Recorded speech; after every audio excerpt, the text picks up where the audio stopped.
Sierra Leone, or as the locals call it in short, Salon, one of the only 3 countries on earth founded by former slaves. Now, this is an interesting country that not a lot of people talk about, and if you know me, those are the countries I like researching the most. So grab a friend while watching, because you won't want to Sierra this episode Leone. It's time to learn geography now! You guys remember Jason. Thank you, Jason. He'll be in this episode occasionally, every so often. Every once in a while. Every so often. Yeah. Sierra Leone gets its name from the Portuguese word for lioness mountains, but little did they know what treasures and stories the land would hold. And you also might want to keep your eyes on the map to figure out where it's located. Which brings us to... how to piss off a Sierra Leonean.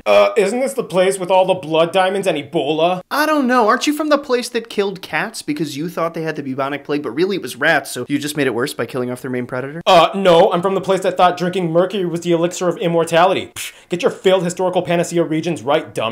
Oh, yeah, sorry, yeah, my mistake. That was like so 2002 and 2014. They've moved on and they're moving forward. Anyway, the map. The country is located in West Africa, bordered by Guinea and Liberia, with borders that are mostly made up of rivers and arbitrary lines, like the northernmost point, which is the flat 10th degree parallel. These borders make the country officially the world's roundest shaped country. The nation is divided into 4 provinces, and one area, the western area, known as the Freetown Peninsula, where the capital and largest city, Freetown, can be found. Just across the Tagrin Bay, you find the largest and busiest airport, Lungi International, which is actually located across the bay from Freetown, but the 2 peninsulas are not connected via bridge, so most people arriving from abroad must hire a water taxi or take a helicopter ride if they want to visit Freetown. Otherwise, there is a new small regional airstrip, Hastings Airport, in the south side of the city that is set to help facilitate travel to Freetown. Freetown also holds the busiest shipping port, the Port of Freetown, which also sits on Africa's largest natural harbor. This is the most important gate of commerce and trade for the entire country, as most exports and imports pass directly through this point. After Freetown, the second and third largest cities are Bo and Kanema, which also hold their own small regional airports as well. The country is further divided into 12 districts and 149 chiefdoms. The country used to have a common carrier rail line that went from Freetown to Daru, but was closed in 1974, and today only a mineral transport rail line operates between the port of Papel to the Marampa iron ore mine, with future extensions to Tonkolili. The country has hundreds of islands and islets off their coasts, thanks to the serrated river tributaries. Many of these islands host luxury resorts like the Turtle Islands and the Banana Islands. The largest of these islands is Sherbro, sitting on the drainage of 3 mighty rivers, the Kitam, the Taya, and the Bagru. Fun fact, just keep in mind, this very narrow sandspit peninsula is cut off and shared on the southern border with Liberia, right at the mouth of the Mono River. Yeah, you guys know me, I love weird border anomalies. Part of the reason why I started this show. That and Bob Saget. Anyway, interesting side note I've gotten from travelers, if you want to visit Sierra Leone, your best bet is to just fly in and out. Although the country is a wonderful destination, the borders are notorious for having complications with foreigners entering or exiting. Here's my buddy Gus explaining. I traveled through West Africa solo for 3 months with no flights, and when I came to the border of Sierra Leone, I had some problems with corrupt police officers who tried to scam me to pay for fake vaccines, a cholera vaccine for $100, etc. It was an annoying start to a very beautiful trip through Sierra Leone, a beautiful country full of friendly people and some very beautiful beaches, so go. Yeah, beware of the cholera vaccine requirement. That's not a requirement. They'll try to push, just take note of that. Anyway, Sierra Leone, I don't know, did I miss any other facts? They had a dispute with Guinea over the town Yanga after the Civil War. Oh yeah, that. Turner's Peninsula is the longest stretch of uninterrupted and almost completely uninhabited beach in the country.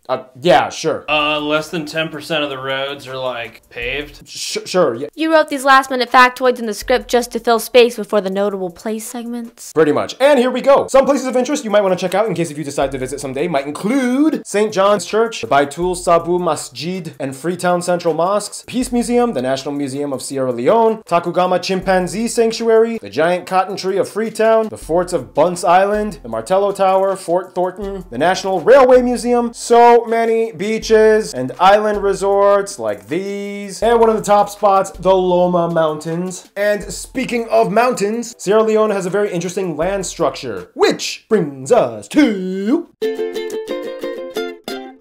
Now, with regards to land, Sierra Leone is just about as deep and true to West Africa as you can get. First of all, the country has generally 4 topographic regions. You have the coastal mangrove belt with low-lying swampy marshes at the ends of the rivers. A little further inland, you have the forested hill country. A little further, you have the upland plateau. And finally, the Loma Mountains in the east. Interestingly enough, though, the Freetown Peninsula is the only place on the coast with an average elevation higher than the sea level to 100-meter range. These hills are called the Lion Mountains that extend 30 kilometers and at their highest reach almost 900 meters high. Geologists speculate that the reasoning behind this could be partially factored by the ever so slight thrust fault line pushing west that curves through the western part of the country. This makes them the only significant coastal mountains in Africa between Morocco and Cameroon, which is why they were so highly noted upon European discovery. The highest point of the country, though, is Bintumani, part of the Loma mountain chain. In the mountainous area, you also find the largest inland body of water, Lake Sonfon, sometimes called Lake Tourism. From these mountains flow many of the hundreds of mighty rivers and tributaries that drain into the Atlantic, the main ones being the Moa, the Sewa, the Taya, the Little Scarseas in the north, and the longest and largest river, the Rokel, that bisects the upper third of the country. Sierra Leone also lies entirely within the Guinea-Congolean bioclimatic zone of West Africa, which means it receives some of the highest levels of rainfall out of all countries in Africa, averaging about 80 to 120 inches annually, especially during the monsoon season between June and October. Yeah, lots of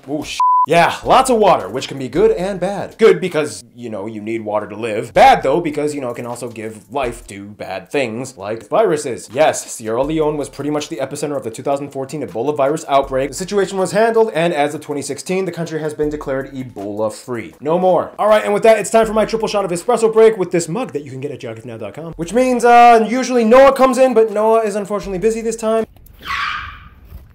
Not gonna make it today. Maybe next time. So, I don't know, Hannah, why don't you fill in? Actually, I already have a segment and I'm not willing to work overtime, so how about you just use this husband man of mine? He can do it. Okay, Ian, I guess you're in. Good luck. Hello. As a developing nation, most people in Sierra Leone are still quite dependent on subsistence agriculture, with about 2/3 of the population. Nonetheless, their country is rich in mineral deposits such as titanium ores, bauxite, and, of course, diamonds, which alone make up about half of all mining products. The drainage basins of the Kono, Kenema, and Bo districts alone have the highest concentration of mines in the country, with over 1,700. Now, we all know in the past, many of these diamonds played a dark role in the Civil War. I mean, they even made a movie about it. Today, however, the Mines and Minerals Act of 2009 puts the Ministry of Mineral Resources in charge of management. They are a part of the extraction industry's transparency initiative. Doing good so far, Ian. Oh, thanks, man. I appreciate you. I'm not disappointed. In any case, Sierra Leone is growing fast, often ranking in the top 3 countries with the highest industrial production growth rate. They were number 1 in 2013 with an 88% growth rate. 88%! Nonetheless, the country still has many areas to address and work on, especially in the energy sector. Today, only about 20% of the country has access to regular electricity, and about 10% alone is concentrated just in the Freetown Peninsula. In any case, it's time to move on to the animal section, and with Gary Harlow, everyone. With a tropical, lush eco-region, Sierra Leone is the perfect place for life to flourish. Over 140 mammals, over 600 birds, and almost 70 reptile species. The country has over 20 national parks, including the largest ones, the Utumba, the Kungari Hills, and the Gola Forest Reserve. Now, although lions are found on the coat of arms, to this day, there are virtually no permanent lion prides inhabiting Sierra Leone. In fact, the mammal they are most famous for are primate species, about 15 in total, including the olive and guinea baboons, green monkeys, and the national animal, the chimpanzee. Birds of all types nest and breed here too, like the African harrier hawk, iris, glossy starling, and the white-necked rockfowl. Don't forget, the rivers and mangroves are home to some of the most endangered species of the aquatic mammals, like the African manatee and above-ground pygmy hippos that can be found there as well. Do a hippo sound. That's a hippo sound, right? Finally, you can find one of the largest butterflies. Should I do a butterfly impersonation? Do a butterfly sound. The giant African swallowtail here, with a wingspan that can reach about 25 centimeters. Thank you, Gary Harlow. You can leave now. Sweet. That's pretty weird, but okay. We're revoking your visa. Thank you, Gary, and thank you, Ian. Unfortunately, Ian had to leave a little early, but we still got to finish this segment. Who else do we got to fill in? I don't know. Maybe we need some... oh, hey, Jason on his one wheel is here. Look at that. Oh, he's floating.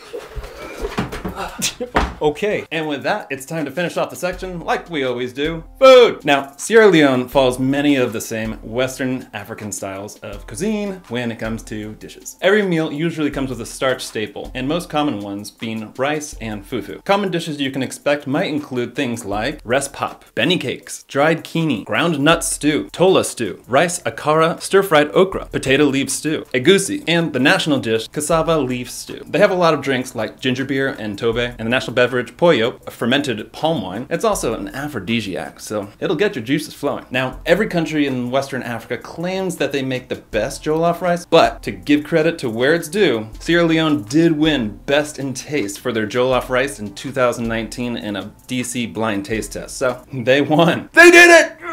Nope! Oh, hell no. Take it in, Sierra Leone. You've earned it. And you viewers have earned the next segment of this video, the... Thank you, Mr. Jason. Whoa, look at him float. Now, I asked you guys, the Sierra Leonean geography peeps, what it means to be Sierra Leonean in your opinion, and here are some things you guys said. Investing and believing a great deal in education, which stems from our history of being nicknamed the Athens of West Africa. It also means preserving the concept of Sierra Leone as the ultimate home, and always being noticeably proud to be Sierra Leonean. So I feel we're a nation looking forward rather than looking backwards. If we look backwards, it's more to learn from our past. Also, the people in the country, they also they're loving and caring, you know. Then they're welcoming. If you're not saying you're welcome, they need to get you like outsider, and you don't go with time at all. Yeah, that last guy, Hassan, he was speaking Creole, one of the official languages of the country. We're going to talk about that later. In any case, here's the graph. First of all, the country has about 7.7 million people and is one of 3 countries that was founded by freed slaves from the Americas. The country is made up primarily of 16 main ethnic groups. However, the largest ones are the Mende and the Temne, almost identical in population at about 32% each. The next largest groups are the Limba at about 8.5, the Kono at about 5.2, and the Koranko at about 4.5. The remainder of the population belongs to the other ethnic groups and tribes like the Fula, Susu, Kisi, Loko, and so on. And finally, a small percentage of Europeans and Asians also exist, specifically a notable Bengali and Lebanese community, as many Bengali peacekeepers came over to assist in war times. They use the Sierra Leone as their currency, they use the types D and G plug outlets, and they drive on the right side of the road. Now, despite the ethno-linguistic diversity, the country has 2 official languages used for intercommunication: English and the more commonly used Creole, which is a Creole of English. Creole is essentially what unifies them. Here's Geography Tanya explaining a little bit. Kushe in our language means hi, and we usually say like kushe audibody, and if you directly translate it, it's audibody means how is the body, how is your body feeling. So kushe audibody means hi, how are you? Thank you, Tanya. Here's Geography Lamrana speaking pure Creole. See how much you can understand. My name na Lamrana. Comot Freetown. With people like in talk say, what I win for you, no go run past you.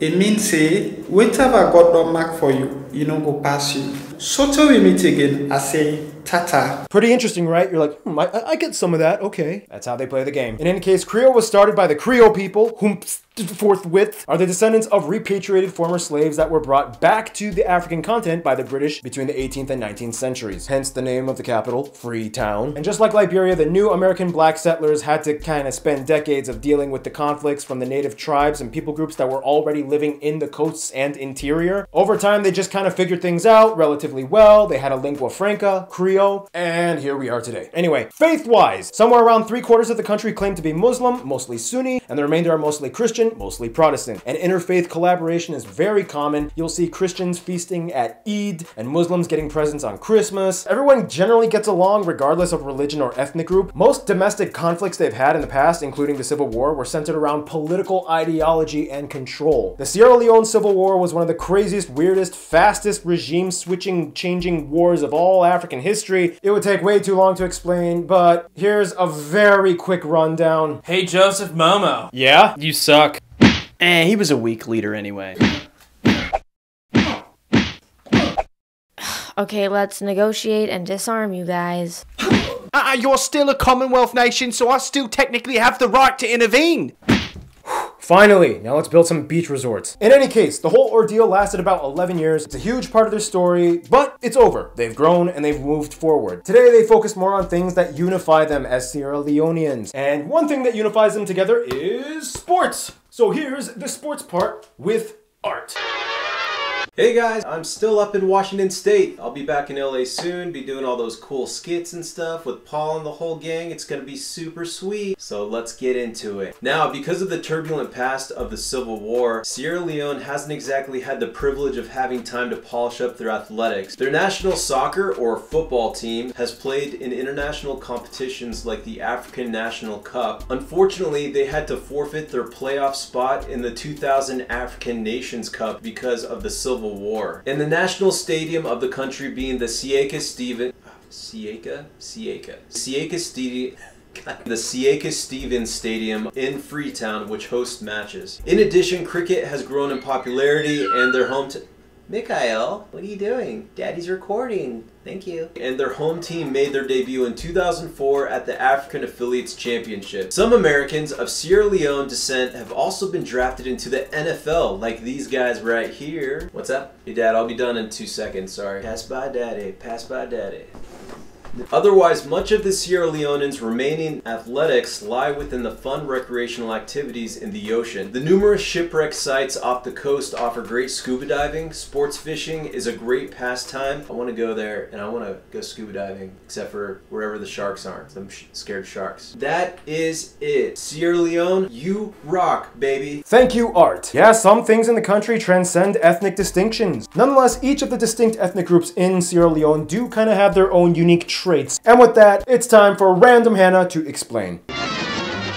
And I'm back. There are many different people groups in Sierra Leone, but we're going to cover the biggest ones. The Mende, the largest group. What's fascinating is that the Gullah community of South Carolina in the USA are descended from the tribe, and to this day still retain lots of the Mende Vai language in their Creole. Famous for their secret male and female societies called Poro and Sande, each society has secret passwords and rituals that essentially train adolescents into adulthood. Timne, they are kind of known for being the cash crop revolutionaries, as not only are they heavily invested in the cash crop industry, but one of the most famous kings, this guy, and this chief played a huge role in history, especially during colonial times. Like the Mende, they also have secret societies, and during the ceremonies, they use some of the most elaborately decorated masks in all of West Africa. The Limba, considered the earliest indigenous people of the country, and speak a language completely unrelated to all the others. Because of their ancestral roots to the first inhabitants, they are often seen as great candidates for leadership, and historically, they played many roles in politics. Their spiritual home is Kakoya village, and to this day, many Limba people make their pilgrimages back to the mountains through this village. Kono, these are the diamond people, living mostly in eastern Kono district, rich in diamonds. They are predominantly Christian, and are related to the Mandika and Vai peoples that are basically descendants from the rich Mali Empire. The Koranko people are distant cousins, but they now are predominantly Muslim. They live mostly in Savannah. Some speak French as well due to their proximity with Guinea. They migrated to Sierra Leone under the leadership of warrior Mansa Kama in the 17th century. But for what it's worth, we have to discuss the Creoles. After colonies were set up, many of the Creoles were sent and educated in the UK. Many even have English names and last names as well. In addition, many Creoles have a little bit of European or Native American ancestry. They usually hold positions in government and are usually the most well-traveled individuals of the country, speaking the best English fluently. Okay, so that's the main people groups. Nonetheless, with so many intermarriages, the distinction between people groups often gets blurred. Unfortunately, something that doesn't get blurred is Keith's music segment.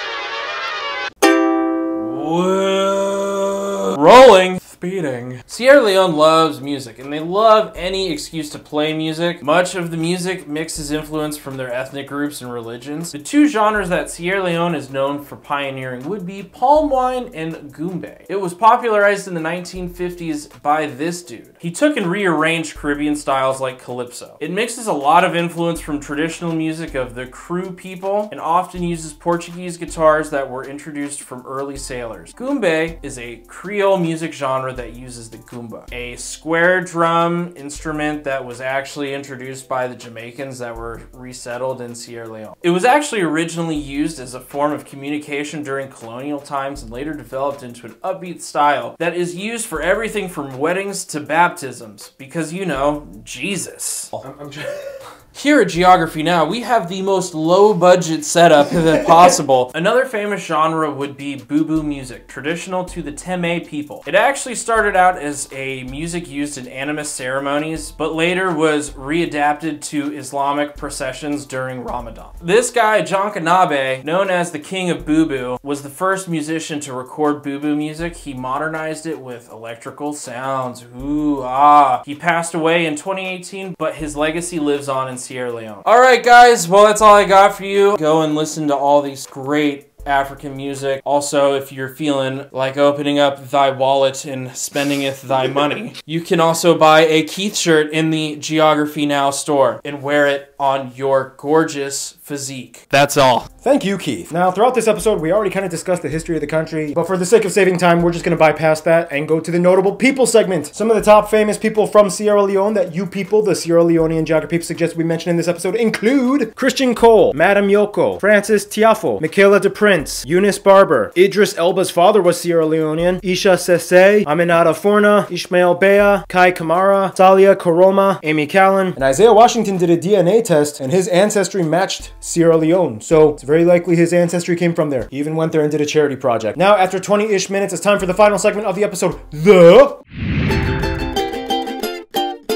So, like many other countries we've discussed, Sierra Leone has two different types of diplomatic outreach: historical colonial ties and domestic tribal ties across the border. First of all, for one, outside of Africa, Lebanon and China are close friends, as many Lebanese people moved over even prior to Civil War times, and a growing noticeable Chinese community has been in the country as well. Both populations are highly integrated to the point where many speak Creole. In addition, as we mentioned, Bangladesh is also a close country. During Civil War times, many Bengali soldiers came as peacekeepers. The United Kingdom has always been close as well. There is still a lot of affection there, especially from the older Sierra Leonean community. The UK also played a very instrumental role during the Civil War and Ebola crisis by supplying lots of aid. In addition, many British people traveled to Sierra Leone to go on holiday. A little closer to home, Ghana and Nigeria are also close. As English-speaking partners, Nigeria also played a role in assisting during Civil War times. They have a street named after their president, although slightly controversial. Many Ghanaian politicians also went to Fura Bay for college, and in general, they just get each other. For Guinea, many people in the Temne and Fula tribes can be found in both of these countries and have close ties. Many of them intermarry as well, and in general, Guinea has always kind of played a role in Sierra Leone's diplomacy throughout the years, both socially and diplomatically, as they are neighbors. When it comes to their best friend, I've had a lot of Sierra Leonean people tell me two countries might be the top candidates: Liberia and the Gambia. Now, with Liberia, there's still a little bit of controversy, especially with their involvement in the Civil War, and there might still be a little bit of a sour taste. However, they can't deny that they have such similar histories, especially with the Creoles and the Americo-Liberians. Both countries have such similar roots in repatriated American former slaves recolonizing parts of Africa. Their foods and cultures are often very similar. People from both of these countries often marry each other, start families with each other, and overall, they get each other. For the Gambia, a lot of the Muslim Sierra Leoneans get along with, as the two have Muslim majority populations. Both are English speaking generally, and they have a deep respect for each other. Many people from Sierra Leone also fled to the Gambia during Civil War times, and in general, they know that in the end, the Gambia will always be there for them. In conclusion, Sierra Leone is kind of like a Britishy version of Liberia, a country of African Americans brought back to Africa that somehow kind of had to figure things out and make a community. For what it's worth, the beautiful people and land are truly the diamonds of Africa. Stay tuned, Singapore is coming up next.